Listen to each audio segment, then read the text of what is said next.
அடுத்ததாக மௌலவி உசேன் மன்பே அவர்கள் உங்கள் மத்தியில் இறுதியாக சிறப்புரையாற்றுவார்கள். அஸ்ஸலாமு அலைக்கும் வரஹ்மத்துல்லாஹி வபரகாத்துஹு. அல்ஹம்துலில்லாஹ் வஸ்ஸலாத்து வஸ்ஸலாமு அலா ரசூலில்லாஹ் வ அலா ஆலிஹி வ ஸஹ்பிஹி அஜ்மஈன். அம்மா பாத். பாசமான சகோதர சகோதரிகளே, பெரியோர்களே, தாய்மார்களே, இந்த சப்தம் கேட்கக்கூடிய அனைத்து சகோதர சகோதரிகளே, அல்லாஹுவின் அருளால் நீண்ட நெடிய நேரம் மார்க்க விளக்க பொதுக்கூட்டம் முத்துப்பேட்டை என்ற பாரம்பரியமிக்க இந்த ஊரில் நடந்து வருகிறது.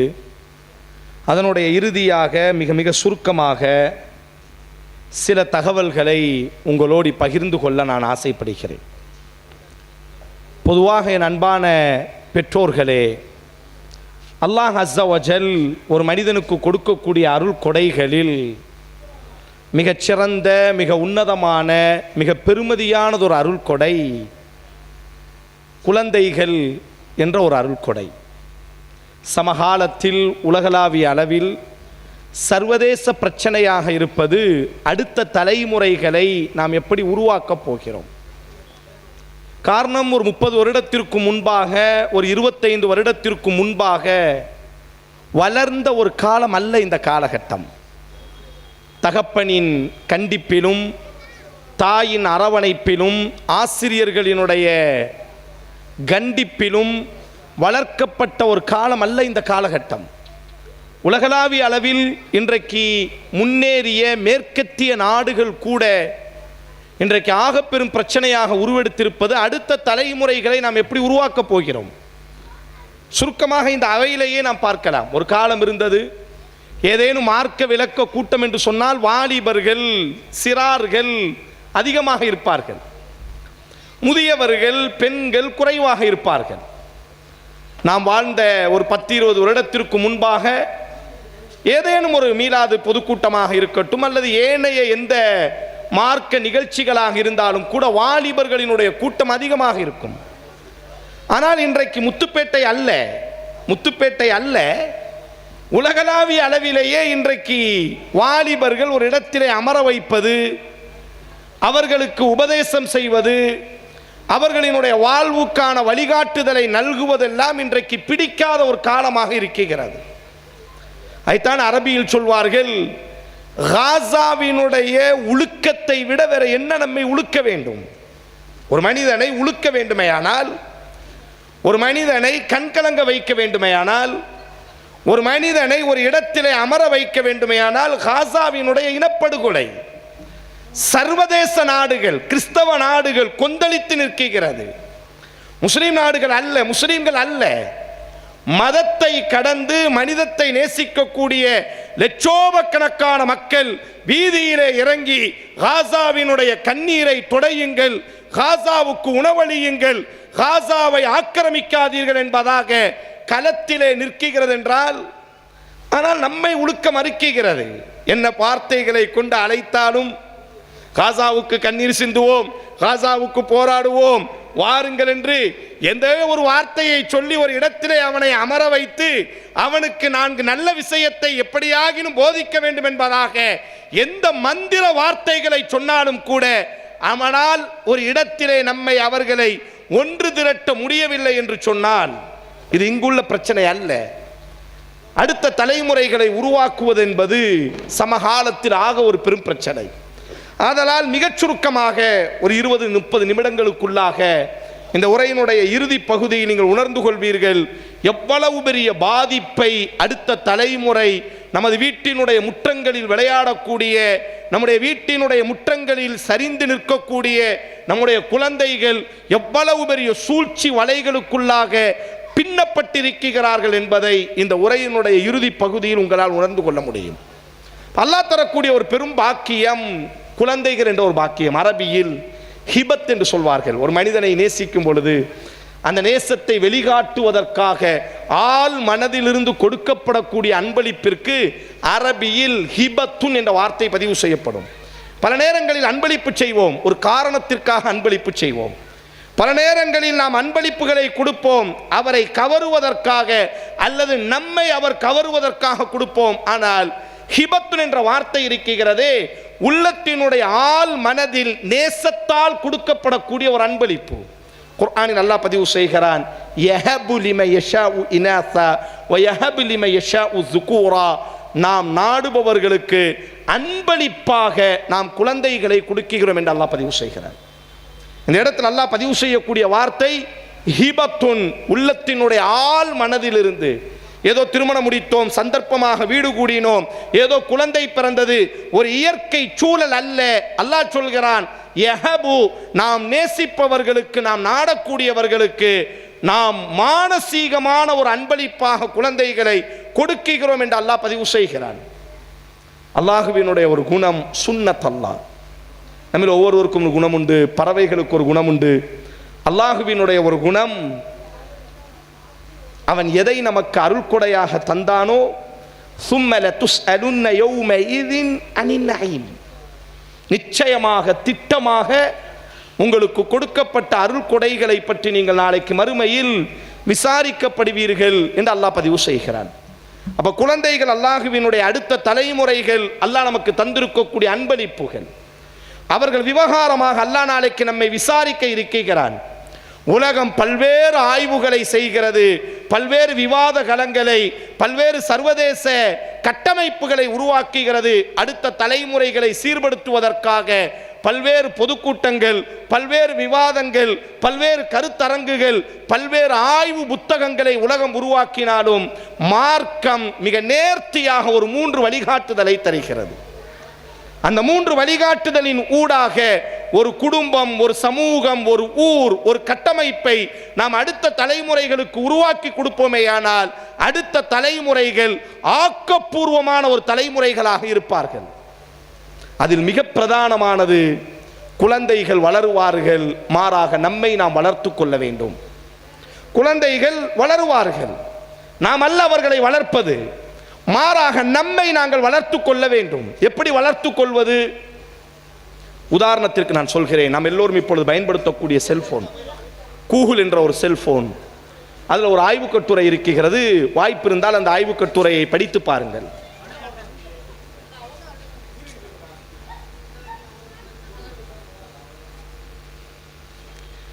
கூகுளில் ஒரு ஆய்வு கட்டுரை இருக்கிறது. கலிபோர்னியா என்ற அமெரிக்காவினுடைய ஒரு பல்கலைக்கழகம், அந்த மாகாணத்தினுடைய பல்கலைக்கழகத்தை சார்ந்த ஆசிரியர்கள், மாணவர்கள் இருவரும் சேர்ந்து உலகளாவிய அளவிலே ஒரு ஆய்வை மேற்கொண்டார்கள்.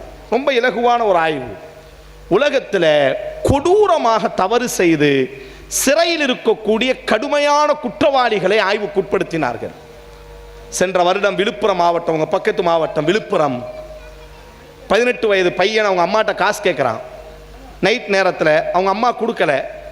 எல்லா நாளிதழ்கள்லையும் வந்த செய்தி. புரிந்து கொள்வதற்காக நான் சொல்கிறேன், அடுத்த தலைமுறை எங்கே நிற்கிறது என்பதற்காக. அப்போ நம்ம பக்கத்து மாவட்டம் விழுப்புரம்.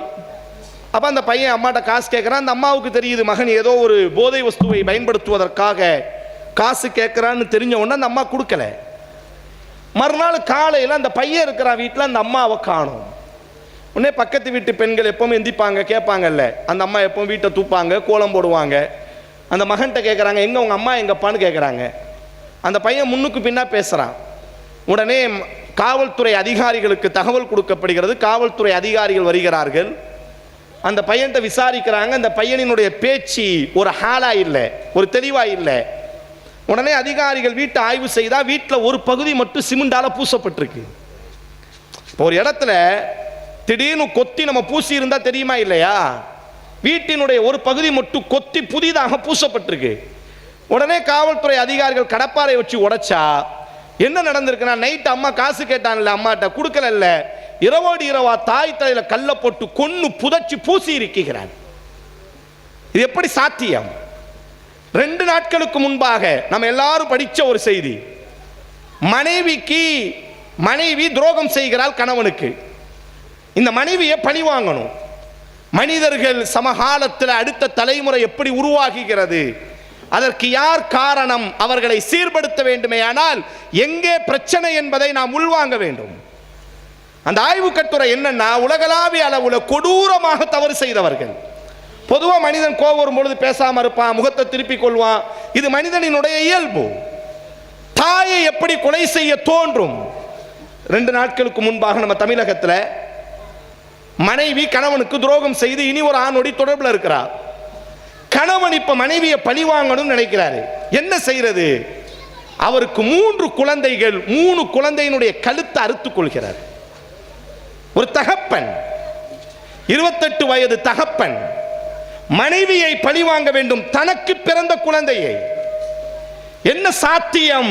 சமகாலத்தில் நமக்கு பக்கத்தில் நமது அயல்வாசியாய் நம்முடைய ஊரிலே அடுத்த தலைமுறை, சென்ற வருடம் தாம்பரம் ஹாஸ்பிட்டல்ல ஒரு 6 மாத குழந்தை, அந்த குழந்தையினுடைய மர்ம உறுப்புல ரத்தம் வடியுது.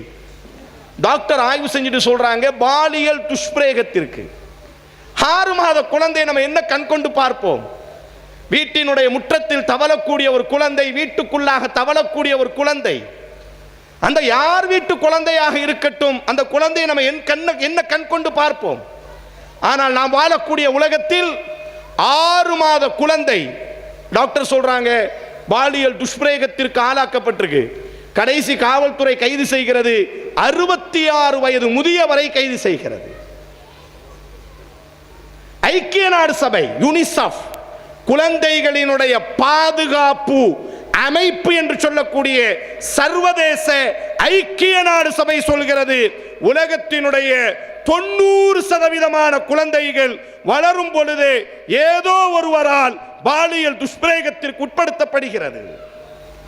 அப்ப என்ன காரணம்? இத மாதிரி தவறு செய்து, கொடூரமாக தவறு செய்து, தீவிரவாதியாய், பயங்கரவாதியாய், சைக்கோவாக, வயது வித்தியாசம் தெரியாமல் தாயை கொலை செய்வது, தகப்பனை கொலை செய்வது, கெட்டிய மனைவியை கொலை செய்வது, பெத்தெடுத்த குழந்தைக்கு விஷம் வைத்து கொலை செய்வது, பெத்தெடுத்த குழந்தையின் கழுத்தை அறுப்பது, இப்படி ஒரு சைக்கோ உலகம் நமக்கு முன்பாக உருவாகி கொண்டிருக்கிறது. இந்த மாதிரி தவறு செய்து குற்றவாளியாக சிறையில் இருக்கிறாங்கல்ல, அவர்களை தான் ஆய்வுக்குட்படுத்தியது அந்த ஆய்வு கட்டுரை. அதில் உலகத்தை உழுக்கக்கூடிய ஒரு செய்தியை, இந்த சப்தம் கேட்கக்கூடிய மதத்தை கடந்து, இது மதத்திற்கான பிரச்சாரம் அல்ல, நானும் குழந்தைகளின் தகப்பன், அடுத்த தலைமுறையை முத்துப்பேட்டையில் நம்முடைய முன்னோர்கள் சிறப்பாய் சீராய் நம்முடைய ஊரையும் நம்முடைய ஊரின் கண்ணியத்தையும் நம்மிடத்திலே கொடுத்திருக்கிறார்கள். நாம் அடுத்த தலைமுறையிடத்தில் கொடுக்கக்கூடிய அளவிற்கு நம்முடைய அடுத்த தலைமுறை இருக்கிறதா என்பதை உரசி பார்ப்பதற்காக நான் சொல்கிறேன். அப்போ அந்த ஆய்வு கட்டுரையில சொல்றாங்க, இந்த மாதிரி கொடூரமாக தவறு செய்தவர்களை ஃபுல்லாக உலகளாவிய சிறைகளில் இவர்களுக்கென்று ஒரு தனி ஃபைல் இருக்கும், சாதாரண ஃபைல் இருக்காது. இவங்கெல்லாம் கொடூரமாக தவறு செய்தவர்கள், மனித வர்க்கத்தை தாண்டி தவறு செய்தவர்கள், சைக்கோவாக தவறு செய்தவர்கள். அப்ப இவர்களை ஆய்வுக்கு உட்படுத்தும் பொழுது அந்த ஆய்வு கட்டுரையில் ஒரு உண்மையான ஒரு செய்தியை, உலகத்தை உழுக்கக்கூடிய ஒரு செய்தியை அந்த ஆய்வு கட்டுரை சொன்னது, யாரெல்லாம் பின் நாட்களில் பயங்கரவாதியாய், தீவிரவாதியாய், சைக்கோவாக, மிருகமாக மாறுகிறான் என்று சொன்னால் அவர்களினுடைய குழந்தை பருவத்திலேயே பெற்றோர்களால் அந்த குழந்தைத்தனம் சீரழிக்கப்பட்டிருக்கும். உதாரணம் மிசால் அதிலே சொல்லப்படுகிறது. என்ன அப்படின்னா, குழந்தைகளுக்கு முன்பாக கணவன் மனைவி சண்டையிடுவது. நம்ம பிள்ளைக்கு நாம தான் முதல் ஹீரோ. நம்ம பையன் கெட்டு போயிட்டான், என் பையன் போதைக்கு அடிமையாயிட்டான், என் பையன் சோரியேறி குதிக்கிறான், என் பையன் ஆபாச படம் பார்க்கிறான், எங்க ஊர்ல அக்கிரமங்கள் அநியாயங்கள் பெருகிவிட்டது, கஞ்சாவும் அபீனும் போதை வஸ்துவும் தலைவிரித்து ஆடுகிறது என்பதாக நாம் வருத்தப்படுகிறோமேயானால் சீர்திருத்தம் என்பது அவனுக்கல்ல, முதலில் நமக்கு தேவைப்படுகிறது. அந்த ஆய்வு கட்டுரை அழகா சொல்லும், குழந்தைகள் அவர்களினுடைய குழந்தை பருவத்திலேயே பெற்றோர்களால் அந்த குழந்தைத்தனம் சிதைக்கப்படுவது. 10-12 வயது வரை குழந்தைகள், இப்ப நம்ம எல்லாம் இங்க உட்கார்ந்து இருக்கிறோம்ல, ஒரு 4 குழந்தைய பாருங்க சுத்திக்கிட்டே இருக்கும், அவனால உட்கார முடியாது, அவன் அப்படித்தான் இருப்பான். அவனினுடைய குழந்தை பருவத்தை பெற்றோர்கள் சிதைப்பது, குழந்தைக்கு முன்பாக சண்டையிடுவது, கெட்ட வார்த்தை பேசுறது, குழந்தைக்கு முன்பாக தவறு செய்வது, குழந்தைகளுக்கு முன்பாக தகப்பன் இனி ஒருவரோடு தொடர்பில் இருப்பது, தாய் இனி ஒருவரோடு தொடர்பில் இருப்பது. இந்த பேச்செல்லாம் விடுங்க. உங்க ஊர்ல மனோதத்துவ டாக்டர் நம்ம எல்லாரும் ஃபேமிலி, பெண்கள் அதிகம் இருக்கிறீர்கள். நமக்கு கண்டிப்பாக ஒரு ஃபேமிலி டாக்டர் இருப்பார். உங்கள் ஊரில் ஏதாச்சும் ஒரு மனோதத்துவ டாக்டர் இருந்தார்னா அவர்கிட்ட போய் நீங்கள் கேளுங்க, யாருக்காச்சும் ஒருத்தர் மனநலம் பாதிக்கப்பட்டு விட்டால், ஆணாக இருந்தால் 20-25 வயதுக்கு பிறகுதான் பாதிக்கப்படுவான், பெண்ணாக இருந்தால் 20 வயதுக்கு பிறகுதான் பாதிக்கப்படுவாள். பிறக்கும் பொழுதே எவனும் சட்டையை கிழிச்சிட்டு என்ன செய்ய மாட்டான், பைத்தியமாக பிறக்க மாட்டான். அவனினுடைய வாழ்க்கையில் எங்கோ ஒரு இடத்துல மனம் சிதைக்கப்பட்டிருக்கும். உலகத்தில் யாராவது மனநலம் பாதிக்கப்பட்டால் அவரை கொண்டு போய் நம்ம ஹாஸ்பிட்டலில் சேர்த்தணும் வைங்க, அந்த டாக்டர் நேற்று இந்த ஆள் என்ன செஞ்சான், போன வாரம் இந்த ஆளுக்கு என்ன நடந்துச்சு அப்படின்னு முதல்ல கேட்க மாட்டார். காரணம், இதை நாங்கள் ஒரு ஆய்வாக நடத்தியதனால் உரிமையாக பேசுவேன். அந்த டாக்டர் முதல்ல என்ன கேட்பார் அப்படின்னு சொன்னால், இந்த குழந்தையினுடைய முதல் 10 வருடம் எப்படி இருந்தது, இவங்க அம்மா அத்தா உயிரோடு இருந்தாங்களா, இவங்க அம்மா தற்கொலை பண்ணுறதை இந்த புள்ள பார்த்துட்டா, அல்லது இவங்க அத்தா வேற யாரையாச்சும் கல்யாணம் முடிச்சிட்டாரா, இவங்க அம்மா அப்பா சண்டை போட்டு விவாகரத்தாகி இந்த புள்ள பாட்டிட்டையோ தாத்தாட்டையோ வளர்ந்துச்சா, இதுதான் முதல்ல கேட்பார்கள். ஏன்னா குழந்தைகளினுடைய உள்ளம் சிதைக்கப்பட்டு விடும், பெற்றோர்களால் சிதைக்கப்படும் பொழுது. இங்க நாம என்ன செய்யறோம் அப்படின்னு சொன்னா, பிள்ளைக்கு முன்பாக சமூகமாக இருக்கட்டும், குடும்பமாக இருக்கட்டும், இன்றைக்கு வந்திருக்கக்கூடிய யாராக இருக்கட்டும், நெஞ்சிலே கை வைத்து பேசுவோம். நம்முடைய மகனை பக்கத்தில் வைத்துக் கொண்டு எவ்வளவு அசிங்கத்தை அட்டூழியத்தை நாம் செய்கிறோம். நம்ம பார்க்கக்கூடிய பார்வைகள் என்ன? நம்ம வீட்டில் இன்னைக்கு நாடகம்னு பார்க்கிறோம், படம்னு பார்க்கிறோம், அதுல என்ன பார்க்கிறோம்? 2 நபர்களினுடைய தனிப்பட்ட காட்சிகள், இருவரினுடைய அசிங்கங்கள். குழந்தையை பக்கத்தில் வைத்துக் கொண்டு ஒரு தாய்க்கு ரோஷம் இல்லை, என் மகனை நான் 10 மாதம் சுமந்து பெற்ற மகனை பக்கத்தில் வைத்துக் கொண்டு பார்க்கிறேன். அப்ப இதெல்லாம் என்ன செய்யும் அப்படின்னு சொன்னா, முதல்ல நாம நம்மை சீர்படுத்திக் கொள்ள வேண்டும். நாம் சீரழிந்தால் நம்முடைய குழந்தைகள் நம் மடியிலே சீரழிவார்கள். அடுத்த தலைமுறையை ஆக்கப்பூர்வமான, அறிவுபூர்வமான, சமூகத்திற்காக களமாடக்கூடிய யாராக இருக்கட்டும், இந்த சப்தம் கேட்கக்கூடிய அனைத்து நல்லுள்ளங்களுக்கும் நாம் சொல்லிக் கொள்கிறோம், ஊரின் மீது, நாட்டின் மீது, சமூகத்தின் மீது அக்கறை இருப்பது உண்மையாக இருந்தால் நம்மை நாம் சீர்படுத்திக் கொள்வோம். குடும்பத்துக்குள்ளேயும் பிரச்சனை. அவன் வெளியே வந்தாம்னா பெரியவர் உட்கார்ந்து தம் அடிச்சிட்டு இருக்கிறாரு, பெரியவர் உட்கார்ந்து ஆபாச படம் பார்க்கிறாரு, பள்ளிவாசல் தலைவரே தவறு செய்கிறாரு, டீ கடையில் உட்கார்ந்து பார்த்தா அவன் யாரெல்லாம் பெரியவர்கள் நினைத்தானோ, ஊரினுடைய முக்கியஸ்தர்கள் என்று நினைத்தானோ, அவர்கள் அனைவரும் தவறு செய்வதை பார்க்கிறான். பின்னால் அவனே இந்த சமூகத்தின் ஆகப்பெரிய தீவிரவாதியாக மாறிவிடுகிறான். உங்களுக்கு எல்லாம் தெரியும், சூரத்துல் கஹ்ஃப்னு ஒரு அத்தியாயம். அந்த அத்தியாயத்தில் ஒரு அழகான வரலாறு அல்லாஹ் சொல்கிறான். மூசா அலைஹிஸ்ஸலாம், ஹிதர் அலைஹிஸ்ஸலாம். மூசா தான் மாணவர், ஹிதர் தான் ஆசிரியர். இந்த ஆசிரியர் தான் மாணவனுக்கு பல செய்திகளை சொல்லி கொடுத்துக்கிட்டே போவார். அப்போ ஒரு ஊருக்குள்ளே போவாங்க. ஊருக்குள்ளே போயிட்டு இரவு நேரம், இது மாதிரி இரவு நேரத்தில் 2 பேரும் பெரிய இறை தூதர்கள் போய் சாப்பாடு கேட்பாங்க. எங்களுக்கு சாப்பிட சூர கஹ்ஃப்ல குர்ஆன்ல அல்லாஹ் சொல்கிறான். அப்போ சாப்பாடு கேட்கும் பொழுது அந்த ஊர் மக்கள் என்ன செய்வாங்கன்னா, இல்லை. அப்போ அவங்க சொல்லுவாங்க, 2 இறை தூதர், நீங்கள் சாப்பாடு தான் தரலை, இரவு நேரம் ஆகிவிட்டது, இருள் சூழ்ந்து விட்டது, கொஞ்ச நேரம் நாங்கள் ஓய்வு எடுத்துட்டு போகிறோமே, காலையில் சூரியன் உதிச்ச உடனே நாங்கள் போகிறோம், உங்கள் ஊரில் கொஞ்சம் ஓரமாக தங்கிக் கொள்கிறோம். அந்த மக்கள் கழுத்தை பிடிச்சி வெளியே தள்ளுற மாதிரி 2 பேரும் என்ன செய்வார்கள், அவமானப்படுத்தி தள்ளி விடுவார்கள். இது மூசாவால் தாங்கவே முடியாது. ஏன்னா உலகத்தில் யாராக இருக்கட்டும், இரவு நேரத்தில் கையேந்தினால் உணவு கொடுப்பார்கள். எல்லா கடையும் பூட்டப்பட்ட பிறகு இரவு நேரத்தில் கையேந்துகிறோம் என்றால் யாராக இருந்தாலும் உணவு கொடுப்பார்கள். தூங்குவதற்கு வீட்டு வாசலில் திண்ணைகள் அமைத்திருப்பார்கள், திண்ணையில் படுத்து உறங்குங்கள் என்று எல்லோரும் அனுமதி கொடுப்பார்கள். ஆனால் அந்த ஊரில் ஒருத்தன் இல்லை, எல்லாவனும் என்ன செய்கிறான், மனிதநேயத்திற்கு எதிராக அந்த 2 இறை தூதருக்கு ஒருத்தன் கூட உணவு கொடுக்கல. எல்லாவனும் என்ன செய்கிறான், ஊரை விட்டு வெளியே தள்ளி விடுறான். அப்படி வெளியே வரும் பொழுது அந்த ஊரின் மீது சாயும் விதமாக ஒரு சுவர் இருக்கின்றது. அந்த இன்னும் கொஞ்ச நாளில் ஏதேனும் மழை பொழிந்தால் அந்த சுவர் செறிந்து கீழே விழுந்து விடும். உடனே ஹிதர் அலைஹிஸ்ஸலாம் என்ன செய்கிறாரு, சட்டையை கலட்டிட்டு அந்த சுவரை போய் என்ன செய்கிறார், கொத்தனார் வேலை பார்த்துட்டு இருக்கிறாரு. மூசாவுக்கு பொறுக்கலை. ஏன்னா நம்மளையே அந்த பையன் மதிக்கவே இல்லை. அந்த ஊர்க்காரன் எல்லாரும் நம்மளை கழுத்தை பிடிச்சி வெளியே தள்ளி இருக்கிறான்.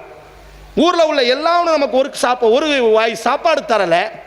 அவன் ஊரில் ஒரு சுவர் சரிஞ்சு கிடந்தா நமக்கு என்ன, விழுந்து செத்து ஒளியட்டும், நீயே அவனுக்கு போய் உதவி செஞ்சு கொண்டிருக்கிறாய் என்ற கோபத்தில் மூசா ஹிதரை பார்த்து கேட்பாரு, ஏன் உங்களுக்குலாம் தேவையில்லாத வேலை அப்படின்னு. உடனே இப்போ ஹிதர் அலைஹிஸ்ஸலாம் ஒரு அழகான ஒரு வரலாறை சொல்வார். இந்த சுவருக்கு கீழே ஒரு புதையல் இருக்கிறது. அந்த புதையல், இந்த சுவர் கீழே விழுந்துட்டுன்னா அந்த கெட்ட ஊர்வாசிகள் எல்லாம் அந்த புதையலை எடுத்துருவான். இந்த புதையல் யாருக்கு சொந்தம் என்றால் ஒரு அனாதை சிறுவனுக்கு சொந்தம். அவன் வளர்ந்ததற்கு பிறகு இன்ஷா அல்லாஹ் இந்த புதையலை தேடி அவன் வர இருக்கிறான். அவன் கையில போய் இந்த புதையல் சேர வேண்டும் என்பதற்காக இந்த சுவரை நான் சரி செய்தேன் என்று சொல்லிவிட்டு அந்த சிறுவன் மீது உள்ள பாசத்தினால் நான் இந்த சேவையை செய்யவில்லை. வகான அபூஹுமா சாலிஹா, அந்த சிறுவனை பெற்றெடுத்த தாயும் தகப்பனும் ஒழுக்கத்தோடு வாழ்ந்தார்கள். ஆதலால் அந்த தாய் தகப்பன் ஒழுக்கத்தோடு இருந்ததினால் அந்த சிறுவனுக்கு நான் உதவி செய்து கொண்டிருக்கிறேன். அப்துல்லா இப்னு மஸ்ஊத் ரலியல்லாஹு அன்ஹு குர்ஆனினுடைய மிகச்சிறந்த விளக்க உரையாளர். அவர் சொல்வாரு, தாயும் தகப்பனும் ஒழுக்கமாக இருந்தால் நம்முடைய ஒழுக்கம் நம்முடைய குழந்தையிடத்திலே பிரதிபலிக்கும். நாம ஒழுக்கம் கெட்டவர்களாக இருப்போமேயானால் சண்டை போடுறோம், கெட்ட வார்த்தை பேசுறோம், மாறி மாறி பகைமைகளை உருவாக்கி கொள்கிறோம், அசிங்கத்தை பார்க்கிறோம், ஆபாசமாக வெளியிலே ஹிஜாப் அணிந்து கொள்கிறோம், நிக்காப் அணிந்து கொள்கிறோம். ஆனால் நம்ம ஒவ்வொருவருக்கும் தெரியும் நம்முடைய அந்தரங்கங்கள் எவ்வளவு அசிங்கத்தோடு இருக்கிறது குழந்தைகளுக்கு முன்பாக. அப்ப இதையெல்லாம் காணக்கூடிய குழந்தை என்ன மாறும் அப்படின்னு சொன்னா சைக்கோவாக, பைத்தியமாக, கட்டுக்கடங்காதவனாக மாறிவிடுகிறான். அதனால தான் மார்க்கம் முதலில் சொல்கிறது, அடுத்த தலைமுறைகளை சீர்படுத்த வேண்டுமேயானால் பெற்றோர்களும் ஊரினுடைய முக்கியஸ்தர்களும் தங்களை திருத்திக் கொள்ள வேண்டும். அந்த குழந்தை யாரை பார்த்து வாழுகிறதோ அவர்கள் தங்களை சீர்படுத்திக் கொண்டால் அந்த குழந்தையும் அடுத்த தலைமுறைகளும் ஒழுக்கத்தினுடைய குழந்தைகளாக, அடுத்த வாலிபர்கள் சீர்பெற்றவர்களாக வருவார்கள். நாம் சரிந்து விட்டால், நாம் ஒழுக்கம் தவறிவிட்டால் அசிங்கங்கள், காதல், கள்ளக்காதல், போதை வஸ்துக்கள் என்பதாக விபச்சாரம், இவன் அந்த பெண்ணோடி தொடர்பில் இருக்கிறான், அந்த பெண் இவளோடி தொடர்பில் இருக்கிறா, இவன் இப்படி ஏறி குதிச்சானா கேட்டீங்களா, அவன் இப்படி ஏறி குதிச்சான்னா அந்த வீட்லையும் அந்த ஆளுக்கும் இந்த பெண்ணுக்கும் சண்டை, மாறி மாறி மண்ணெண்ணையை ஊற்றி கொண்டார்கள். இந்த மாதிரி செய்திகளை எல்லாம் நம்முடைய குழந்தைகள் கேட்பார்களேயானால் நம்முடைய குழந்தைகள் பின் நாட்களில் நம் ஊரிலே அடுத்த தலைமுறை சைக்கோவாக மாறிவிடும். அப்ப முதல் விஷயம், நேரம் சுருக்கம், நம்மை நாம் சீர்படுத்துவோம். பெற்றோர்களும் சமூகமும் தங்களை சீர்படுத்திக் கொள்ளட்டும். இரண்டாவதாக, வாலிபனாக இருக்கட்டும், வாலிப பெண்ணாக இருக்கட்டும், ஒரு 20 வயது வரை என் அன்பு பெற்றோர்களை கவனத்தோடு கேளுங்கள். அவங்களுக்கு நல்ல அறிவு இருக்கும், நல்ல மனப்பாட சக்தி இருக்கும், நல்ல வீரம் இருக்கும், நல்ல மனிதநேயம் இருக்கும். ஆனால் அவங்களுக்கு யார் நல்லவர் கெட்டவர் என்று பிரித்தறியக்கூடிய பக்குவம் இருக்காது. 20 வயது வரை ஒன்றுமே வேண்டாம். ஒரு சூப்பர் மார்க்கெட்டுக்கு என் பையனை கூட்டு போகிறேன், அங்கே ஒரு பாக்கெட் தொங்குது, என் மகன் அதை சாப்பிட்டதே கிடையாது, வாழ்க்கையில் உன்னை சுவைத்து பார்த்து அதை விரும்பினான் என்று சொன்னால் அதில் ஒரு நியாயம் இருக்குது. மகனை நான் டீ கடைக்கு கூட்டு போகிறேன், ஒரு வடையை அவன் சுவைக்குகிறான், மறுநாள் எனக்கு அதே வடையை வாங்கித்தாங்கன்னு கேட்டால் ஒரு நியாயம் இருக்குது.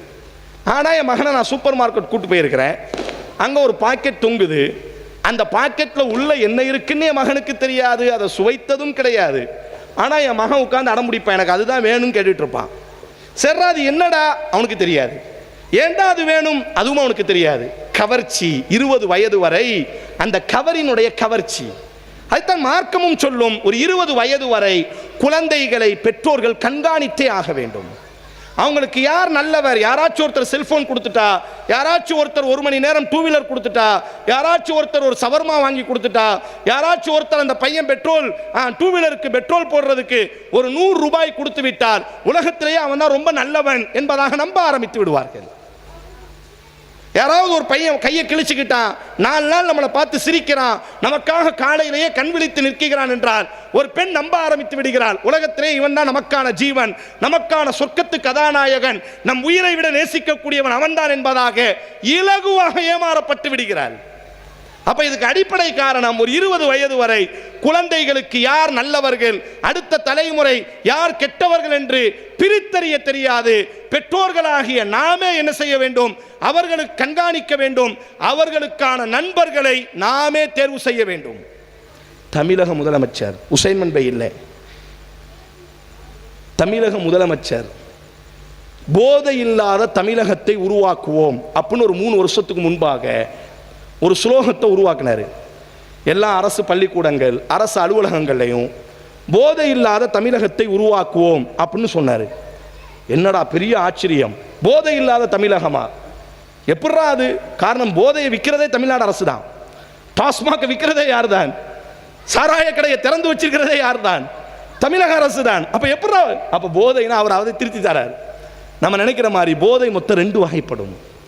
ஒன்று நாம் காணக்கூடிய நல்ல சாராயம், கள்ளச்சாராயம், பான்பராக், சிகரெட், போயிலை, கல், பனைமரத்திலிருந்து இறக்கப்படக்கூடிய கல், தென்னை மரத்திலிருந்து இறக்கப்படக்கூடிய கல், இவைகள் எல்லாம் ஒரு விதமான போதைகள்.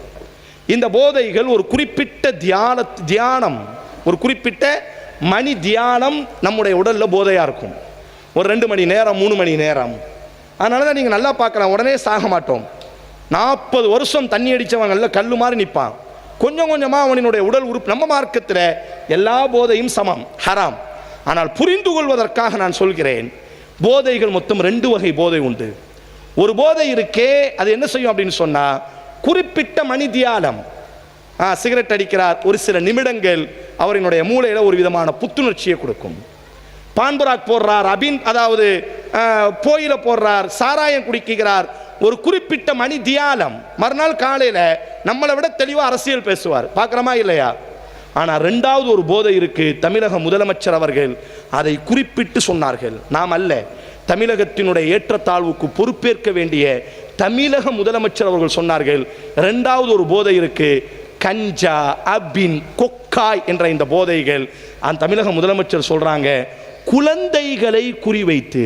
தமிழகத்தினுடைய சட்டத்துறை அமைச்சர் சொல்றாரு, ஒவ்வொரு நாளும் ஆயிரக்கணக்கான டன் போதை வஸ்துக்கள், கஞ்சா, அபின் போன்ற போதை வஸ்துக்கள் குழந்தைகளை குறிவைத்து. வாலிபர்கள் அல்ல. எங்க ஊர் மேலப்பாளையம், ஒவ்வொரு வீட்டிலும் ஒரு ஆண் ஹாஃபிஸ் இருப்பார், ஒவ்வொரு வீட்டிலும் ஒரு பெண் ஹாஃபிதா இருப்பார்கள். பாரம்பரியமாகவே அப்படித்தான். ஒரு வருடத்திற்கு நாங்கள் எல்லாம் மதரசாவிலே போய் குர்ஆனை மனனம் செய்ய வேண்டிய அவசியமே இல்லை. மக்தபிலேயே ஒரு வருடத்திற்கு 100கணக்கான குழந்தைகள் குர்ஆனை முடிப்பதை பொண்ணு மனனம் செய்துவிடும். அது பாரம்பரியமாகவே வந்தது. அதனால் அப்படியே நாங்கள் பழகிவிட்டோம். கிட்டத்தட்ட 200க்கும் அதிகமான தெருக்கள் உண்டு. 2.5 லட்சம் முஸ்லிம்கள் இருக்கிறோம். மாற்று மத அன்பர்களினுடைய தெருக்கள் என்று எடுத்துக்கொண்டால் ஒரு 10 தெருக்கள் கூட கிடையாது. ஆனால் திருநெல்வேலியிலேயே நான் சொல்றேன், கஞ்சா, அபின் போன்ற போதை வஸ்துக்கள் அதிகம் கிடைக்கக்கூடிய பகுதி எங்க ஊர் தான். தமிழக அரசு ஒரு ஆய்வு நடத்தியது. தமிழக அளவில் இந்த 2ஆம் தர போதைகள், நான் மீண்டும் சொல்கிறேன், உங்களுக்கு தெரிஞ்ச மருத்துவத்தை கேளுங்க. உலகத்தில் இதுவரை எந்த நோய்க்கு மருந்து கண்டுபிடிக்கணும் நம்ம கேட்டால் உடனே கண்ணை மூடிட்டு சொல்லிடுவோம், எய்ட்ஸ்ன்னு சொல்லுவோம். அதெல்லாம் மூசா அலைஹிஸ்ஸலாம் காலத்தில் அதுக்கெல்லாம் மருந்து கண்டுபிடிச்சாச்சு.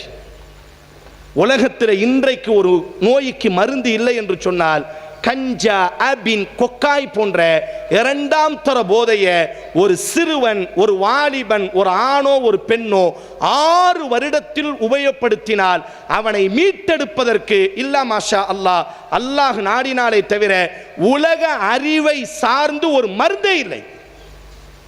நடைப்பிணம், அவனை மீட்டெடுக்கிறதுக்கு மருந்தே கிடையாது. தமிழக அரசு ஒரு ஆய்வு நடத்துது, எங்க போதை வஸ்துக்கள் அதிகம் விநியோகிக்கப்படுகிறது.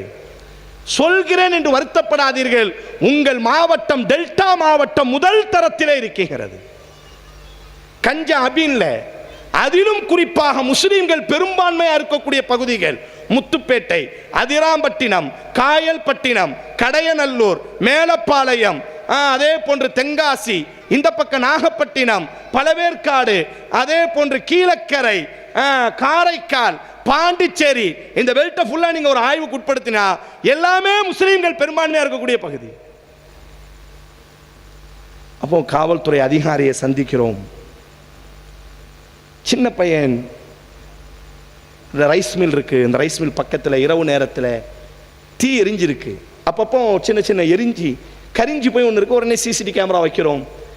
சின்ன பையன், 8 வயசு பையன், தலையில கொட்டி அலிபா சொல்லி கொடுத்த பையன், 8-9 வயசு பையன். பாக்கெட்ல சொருவுனா சின்ன சின்ன பொட்டலங்க, எல்லாம் கஞ்சா, அபின். உடனே ஆய்வுக்கு உட்படுத்துறாங்க. அதிகாரிக்கு கொடுத்தால் பஞ்சாப்ல கிடைக்கக்கூடிய கஞ்சா, அது ஆப்கானிஸ்தான் வெளிநாடுகள்ல கிடைக்கக்கூடிய கஞ்சா சின்ன பையன் கையில சாதாரணமா இருக்கு. அட இது என்ன சாத்தியம், எப்படி? உடனே அதிகாரிகளை போய் சந்திக்கிறோம். சார், என்ன அநியாயம் இது, எங்க சமுதாயம் எங்கெல்லாம் பெரும்பான்மையா இருக்கிறாங்களோ அங்கெல்லாம் இது மாதிரி கொடுமைகள் தலைவிரிச்சு ஆடுதே. அப்போ ஒரு அழகான ஒரு வார்த்தையை சொன்னாங்க அந்த காவல்துறை அதிகாரி, உங்க சமூக பெண்களிடத்திலே சமூகத்தை பற்றியதான குழந்தை வளர்ப்பை பற்றியதான விழிப்புணர்வு சுத்தமாகவே இல்லை. ஏன் மகனினுடைய உதடு கருப்பா இருக்கு, ஏன் மகனினுடைய கண் நரம்புகள் சிகப்பா இருக்கு? எப்படி இருக்கும்? 40 வயசு வரை ஒரு நாள் தூங்கலன்னா நம்ம கேட்போம்ல, ஏன் பாய் கண்ணுலாம் சிவப்பா இருக்கு தூங்கலையா நைட்டும் கேட்போம்ல. மறுநாள் தூங்கிட்டோம்னா கண்ணு வெள்ளையாயிரும். இதுதான் யதார்த்தம். அல்ல அப்படித்தான் படைச்சிருக்கிறான், ஃபித்ரா. ஒரு பொம்பளை பெண்ணினுடைய கண்ணா இருக்கட்டும் ஆணினுடைய கண்ணா இருக்கட்டும், ஒரு 30-35 வயதுக்கு பிறகுதான் அந்த வெண்மைகள் குறைய ஆரம்பிக்கும். 15 வயசு 16 வயசு பையன் ஏன் உதடு கருப்பா இருக்கு, ஏன் கண்ணினுடைய நரம்புகள் சிகப்பா புடைச்சிட்டு இருக்கு, ஏன் கை நடுங்குகிறது?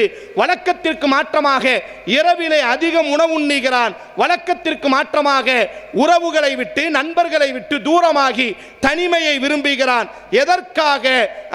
இரவிலே தூங்காமல் கண் விழித்துக் கொண்டிருக்கிறான், பகலிலே போர்த்தி தூங்கிக் கொண்டிருக்கிறான், கெண்டைக்கால் சுருங்குவது, இவையெல்லாம் கஞ்சாவினுடைய அடையாளம். ஆனா நமக்கு நம்ம வீட்டு பெண்களை நம்ம எப்படி உருவாக்கி வச்சிருக்கிறோம்?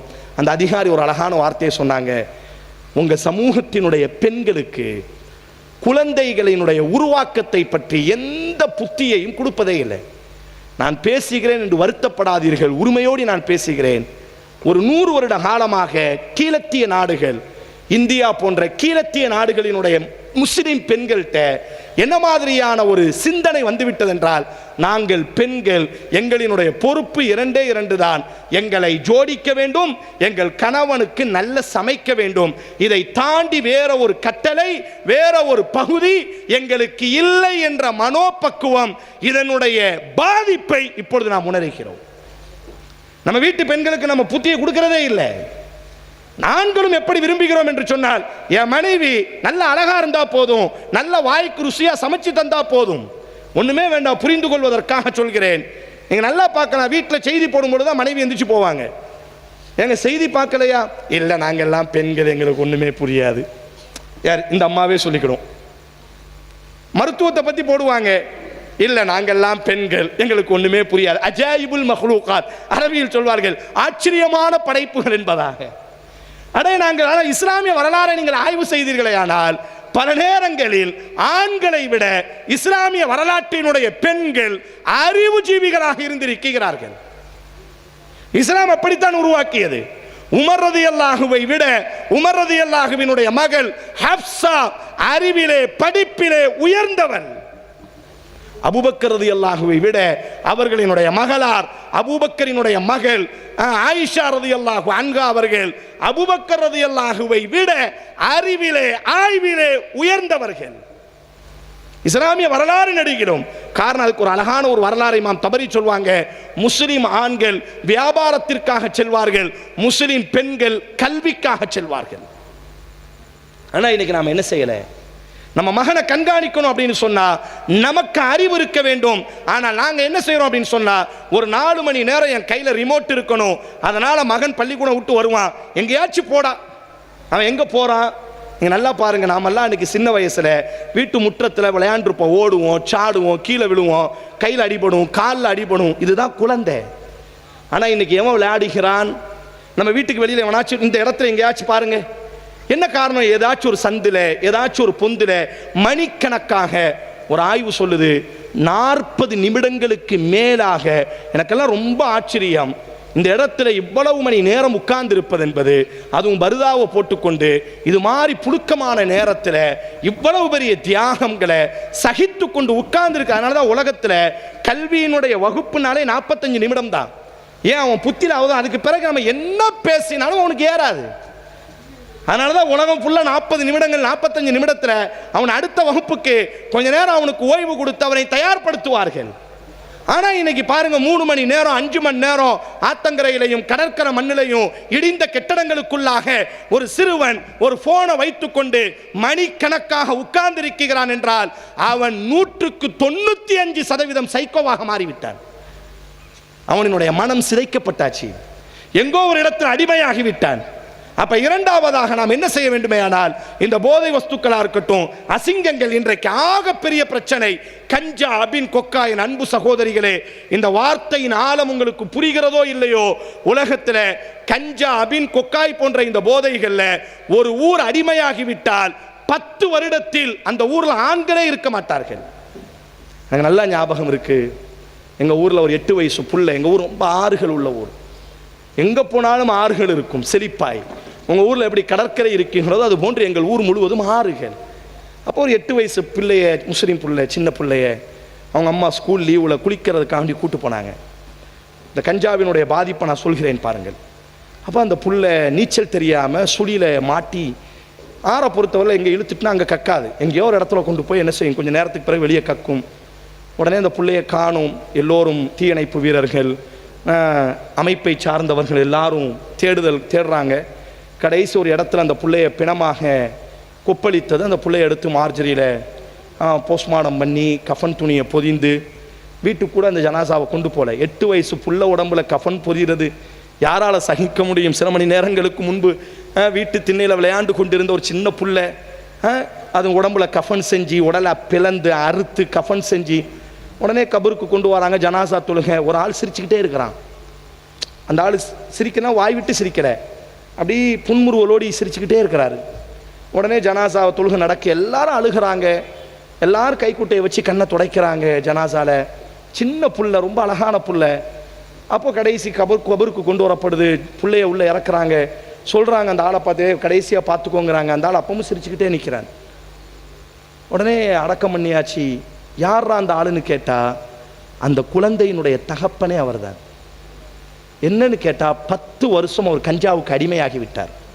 அவருக்கு என்ன நடக்குன்னே தெரியல. தான் பிள்ளைய இறந்துட்டு தான் பிள்ளைய அடக்கம் பண்ண போறாங்க. தான் புள்ள உடம்புல கஃன் துணி பொதிஞ்சிட்டாங்க. தான் பிள்ளையை இனி காணாத ஒரு உலகத்திற்கு கொண்டு செல்லப்படுகிறது. எதுவுமே அவருக்கு தெரியல. இதுதான் கஞ்சா அப்படின்னு கொக்காய். நீங்க இதுக்கு பிறகு உங்க ஊர்ல யாராச்சும் இதுக்கு அடிமையானா அவங்களை ஆய்வு செய்யுங்க. சிரிச்சுக்கிட்டே இருப்பாங்க, நடந்து போய்கிட்டே இருப்பாங்க. குடும்பம்னா என்ன, நாடுன்னா என்ன, சமூகம்னா என்ன, எதுவுமே தெரியாது. அப்ப இதிலிருந்து அடுத்த தலைமுறையை நாம் பாதுகாக்க வேண்டுமே ஆனால் குறிப்பாக பெற்றோர்களாகிய பெண்கள் விழிப்புணர்வோடு இருக்க வேண்டும். நம் குழந்தைகளை கண்காணிக்க வேண்டும். யாரோடு பழகுகிறார்கள், எதை அருந்துகிறார்கள், அவர்கள் எங்கே செல்கிறார்கள், அவர்களினுடைய மொபைல் போனிலே எதை பார்க்கிறார்கள், அவர்களினுடைய பாஸ்வேர்டு என்ன. குழந்தைகளை விட ஒரு படி அறிவு நமக்கு மேலாக இருக்க வேண்டும்.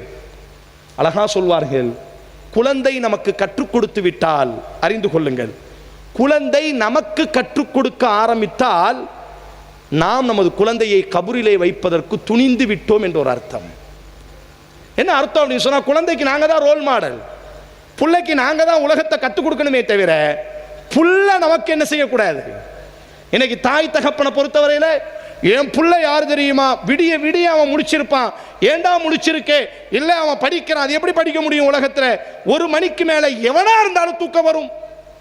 டிரைவர்லாம் ஆக்சிடென்ட் ஆகிறாங்கல்ல, எல்லா விபத்தையும் பாருங்க, 1 மணியிலிருந்து 4 மணிக்குள்ளாக தான் இந்த விபத்தே நடந்திருக்கும். எவ்வளவு பெரிய வீர தீரமாக இருக்கட்டும், முஹம்மது ஸல்லல்லாஹு அலைஹி வஸல்லம் ஃபஜ்ருக்காக அதான் கொடுக்கப்படும். 2 ரக்காத்துகளை தொழுவார்கள். அல்லாஹ்வின் தூதர் சுவரிலே சாய்வார்கள், அப்படியே உறங்கி விடுவார்கள். அஷ்ரஃபுல் ஹல், படைப்பிடங்களில் மிகச்சிறந்தவர், ஆண் வர்க்கத்தினுடைய தலைவர், மனித குலத்தினுடைய வீரர் அவராக இருந்தாலும் காலை பொழுதிலே தூக்கம் வரும். ஆனா ஒருத்தனுக்கு தூக்கமே இல்லாம உட்கார்ந்துருக்கிறான். 4 மணி வரை கேமை பார்க்கிறான், 4 மணி வரை 5 மணி வரை ரைட் எரியுது. தெரிந்து கொள்ள வேண்டும், நம் குழந்தையை நாம் அடக்கம் செய்ய துணிந்து விட்டோம் என்பதாக. அப்ப இரண்டாவதாக என் அன்பு சகோதரிகளே, குறிப்பாக நம் குழந்தைகள் கண்காணிக்கப்பட வேண்டும். எப்பொழுது கண்காணிக்கப்படுவார்கள்? நமது அறிவை நாம் வளர்த்துக் கொள்ள வேண்டும். பெண்களானவர்கள் எழுதப்படாத சட்டம், 18 வயசு ஆயிட்டா இவன் கையிலையாச்சும் பிடிச்சு கொடுத்துரு என்ற இந்த சிந்தனையிலிருந்து வெளியே வாருங்கள். மார்க்க ரீதியாக, உலக ரீதியாக உங்கள் அறிவை மேம்படுத்திக் கொள்ளுங்கள். பாபா சாஹிப் அம்பேத்கர் அவர்கள் சொல்வார்கள், கல்வியை கொடுங்கள், அவர்களினுடைய கண்கள் திறக்க ஆரம்பிக்கும் என்று சொல்வார்கள்.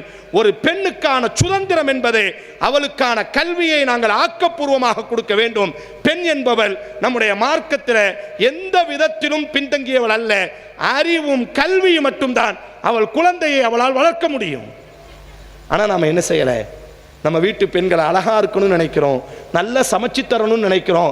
என் பிள்ளைய கண்காணிக்கக்கூடிய அளவிற்கு அவளிடத்திலே அறிவு இருக்க வேண்டும், மார்க்கம் இருக்க வேண்டும் என்பதாக நாமும் உருவாக்கவில்லை, நமது பெண்களும் உருவாகவில்லை.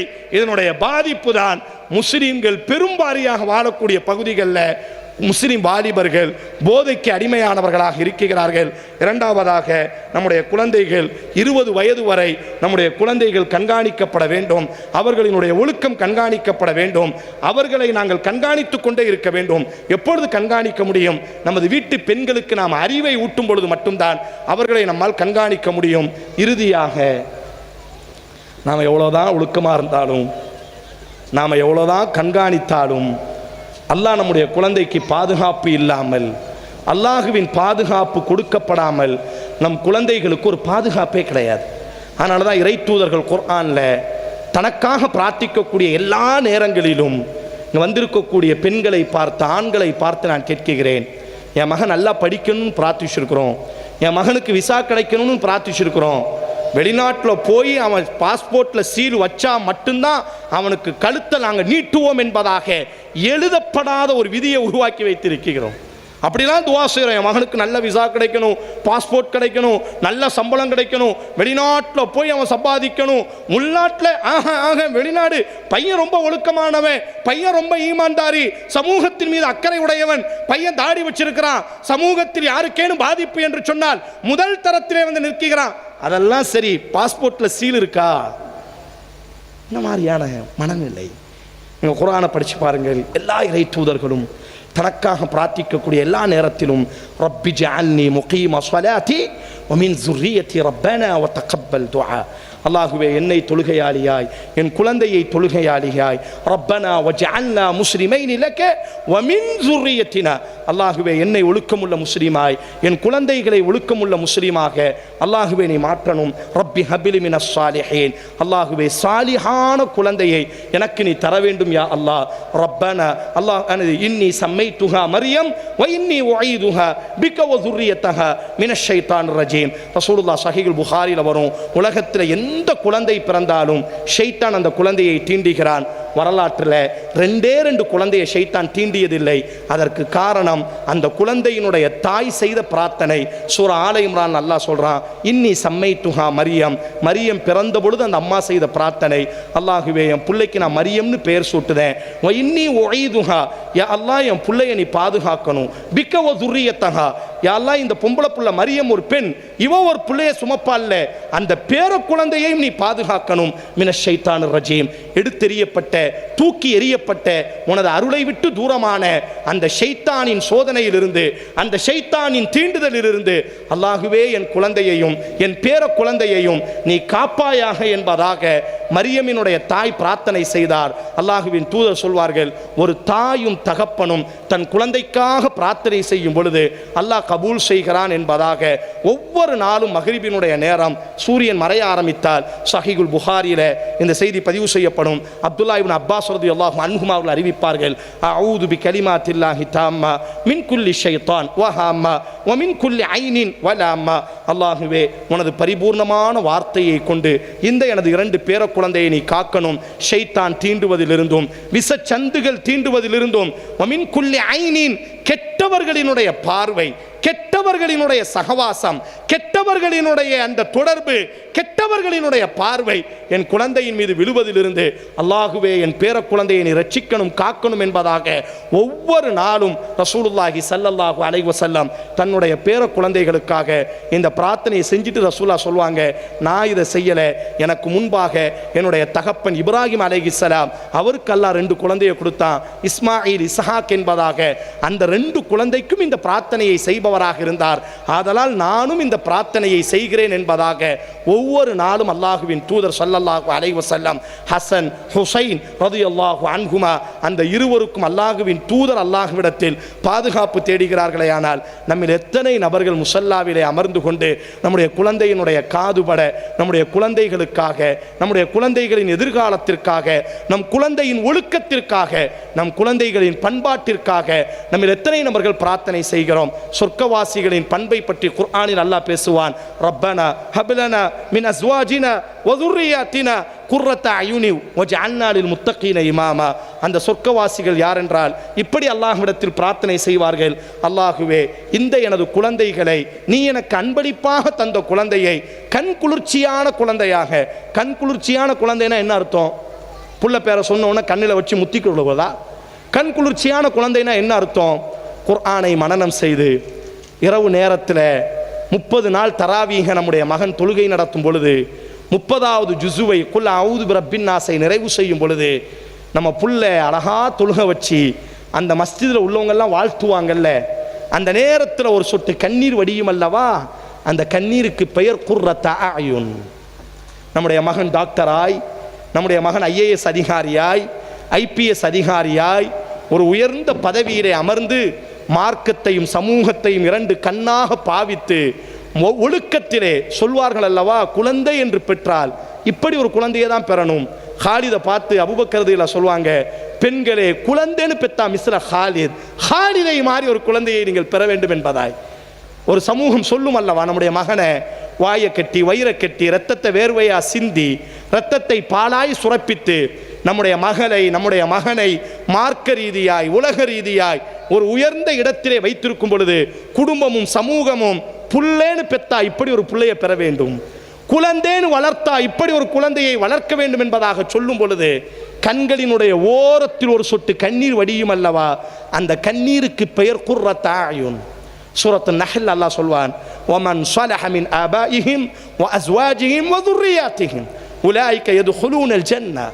சிலர் இருக்கிறார்கள், அவர்களினுடைய மனைவி, கணவன், பெற்றோர்கள், குழந்தைகள் என்பதாக குடும்பமாக மகனினுடைய கரம் பிடித்து சொர்க்கத்திலே வலது காலை வைக்கும் பொழுது நம்முடைய கண்களினுடைய ஓரத்தில் ஒரு சொட்டு கண்ணீர் வடியும் அல்லவா. நாளைக்கு மறுமையில அல்லாஹ் மஹ்ஷர் மைதானத்தில் எல்லாரும் நின்று கொண்டிருக்கும் பொழுது ஆதமில் இருந்து இலன்னாஸ் மனித சமூகத்தினுடைய கடைசி மனிதர், லட்சோபக்கணக்கான இறை தூதர்கள், நல்லடியார்கள், நபித்தோழர்கள், இந்த சமூகத்திற்காக பாடுபட்ட சுகதாக்கள், நாம் யாரையெல்லாம் தலையில் வைத்து கொண்டாடினோமோ அத்தனை நபர்களும் அந்த மஹ்ஷர் பெருவழியில் நிற்கும் பொழுது அல்லாஹ் ஒரு பெற்றோரை கூப்பிடுவான். அல்லாஹ் கூப்பிட்டு அந்த பெற்றோர்களினுடைய தலையில தன்னுடைய கரத்தால் அல்லாஹ் ஒரு கிரீடத்தை மாட்டுவான், வைர கிரீடத்தை, வைடூரியத்தை அல்லாஹ் மாட்டுவான். அல்லாஹ் சொல்வான் அல்லவா, குழந்தைன்னு வளர்த்தா இப்படி ஒரு பெற்றோராக வளர்த்திருக்க வேண்டும். யார் அந்த பெற்றோர்கள்? தங்களினுடைய குழந்தைகளை ஹாஃபிதாக்கி அழகு பார்த்தவர்கள். வாழும் காலத்திலேயே இரவிலேயே தஹஜ்ஜத்திற்கு மகனை எழுப்பி, என் அன்பு மகனே நீ குர்ஆனை மனனம் செய்ய வேண்டும் என்பதாக மார்க்க விளிம்பியங்களோடு ஒழுக்கத்தோடு தங்களினுடைய குழந்தைகளை வளர்த்த அந்த பெற்றோர்களை படைத்த ரப்புல் ஆலமீன் மாலிகுல் முல்குல் அஹத் அடக்கி ஆளக்கூடிய அரசர்களுக்கெல்லாம் ஆக பெரிய அரசன், அஹ்கமுல் ஹாக்கிமீன் நீதிபதிகளுக்கெல்லாம் ஆக பெரிய ஒரு நீதிபதி. அவன் தீர்ப்பெழுதி விட்டால் அதற்கு பிறகு அந்த தீர்ப்பை மாற்றுவதற்கு எவனுக்கும் எந்த அதிகாரமும் இல்லை. அப்பேற்பட்ட அந்த நீதிபதி அந்த பெற்றோரை கூப்பிட்டு சொல்வான், அவங்க தலையில கிரீடத்தை வைத்து, இந்த குழந்தையை ஹாஃபிதாக்கிய பெற்றோர்கள் இவர்கள்தான், குழந்தைன்னு வளர்த்தா இப்படி வளர்த்திருக்க வேண்டும் என்பதாக அல்லாஹ் கண்ணியப்படுத்துவானே, அப்போ கண்ணினுடைய ஓரத்தில் ஒரு சொட்டு கண்ணீர் வடியும் அல்லவா, அதற்கு பெயர் குர்ரத்த அயுன் என்று அரபியில் சொல்லப்படும்.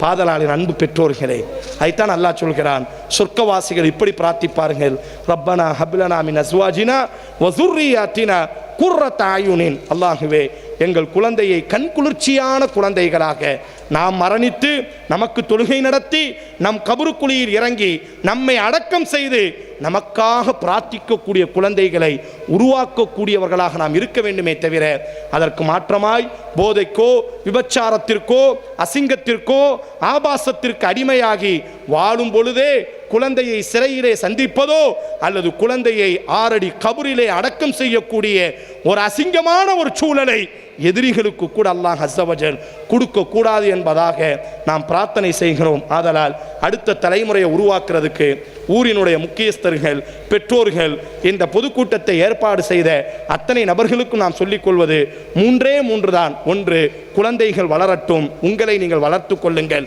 உங்கள் ஒழுக்கத்தை, உங்கள் பண்பாடுகளை, உங்கள் பழக்க வழக்கங்களை, உங்கள் குடுக்கல் வாங்கலை பண்பாடுகளை நீங்கள் சரியாக வளர்த்து கொள்ளுங்கள். இரண்டாவதாக குழந்தைகளை கண்காணியுங்கள். கண்காணிப்பதற்கு ஒரு பெண்ணுக்கு அறிவு முக்கியம். ஆதலால் பெண்களே உங்கள் அறிவை வளர்த்து கொள்ளுங்கள். நல்ல விவகாரங்களை படியுங்கள். முடிந்த அளவிற்கு மார்க்கம் உலகத்திலே புறம்போட்ட தங்கமாக ஒழுக்கத்தில் மின்னக்கூடிய ஜோதிகளாக உங்களது அறிவை நீங்கள் என்ன செய்து கொள்ளுங்கள். ஒன்றுக்கும் உதவாத வாட்ஸ்அப் குழுமங்கள், ஒன்றுக்கும் உதவாத யூடியூப்புகள், ஒன்றுக்கும் உதவாத ரீல்ஸுகளை பார்த்து நம் அறிவை நாம் மழுங்கடிக்க வேண்டாம். சரியான புத்தகங்கள், சரியான கல்வி ஸ்தாபனங்கள், சரியான பாடத்திட்டங்களை தேர்வு செய்து ஆண்களும் வந்திருக்கக்கூடிய ஆண்களும் ஒரு முடிவெடுங்கள். எனது மகளை உயர்ந்த படிப்பாளியாக ஆயிஷா ரலியல்லாஹு பார்த்து இமாம் தஹபி சொல்றாரு, அன்றைக்கு உலகத்தில் ஆயிஷா ரலியல்லாஹு தான் மருத்துவத்தில் முதல் தர பெண்மணி. அன்றைக்கு உலகத்தில் தாரீகில் வரலாற்று கல்வியில் ஆயிஷா ரலியல்லாஹு தான் முதல் தர பெண்மணி.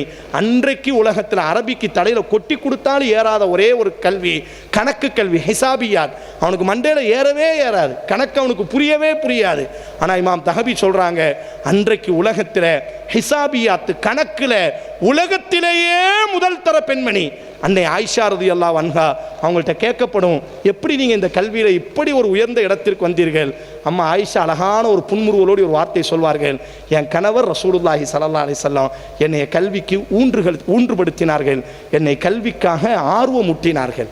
அப்போ நாமளும் நமது வீட்டு பெண்களை நாம் படிக்கிறோமோ படிக்கலையோ நமது வீட்டு பெண்களை மார்க்க ரீதியாக உலக ரீதியாக சரியான கல்வியை சுமந்தவர்களாக, படிக்கக்கூடிய பெண்ணும் ஆணும் தகப்பனின் தியாகத்தை உணர்ந்தவர்களாக, ஒரு பெரிய கனவோடி உங்களை கல்லூரியில் சேர்க்கிறார்கள், உயர்ந்த இலக்கை சுமந்தவர்களாக நீங்கள் கற்றுக்கொள்ள வேண்டும்.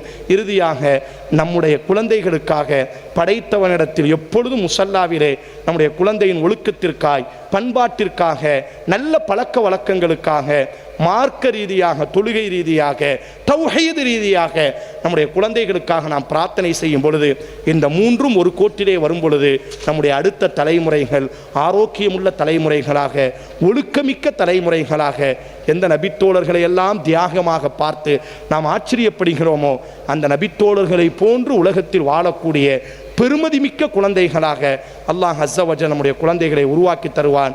அப்பேற்பட்ட குழந்தைகளை அல்லாஹ் உங்களுக்கும் நமக்கும் நசீபாக்கட்டும். எந்த சூழலிலும் ஒழுக்கம் கெட்டுப்போய் அசிங்கத்திலும் ஆபாசத்திலும் போதைகளிலும் வாழக்கூடிய எல்லா நபர்களையும் மதத்தை கடந்து யார் வீட்டு குழந்தையாக இருந்தாலும் அல்லாஹ் அவர்களை மீட்டெடுத்து சரியான பாதையில் கொண்டு வர வேண்டும் என்பதாக பிரார்த்தனை செய்தவனாய் நிறைவு செய்கிறோம். வாஹிர் தவானா அல்ஹம்துலில்லாஹி ரப்பில் ஆலமீன்.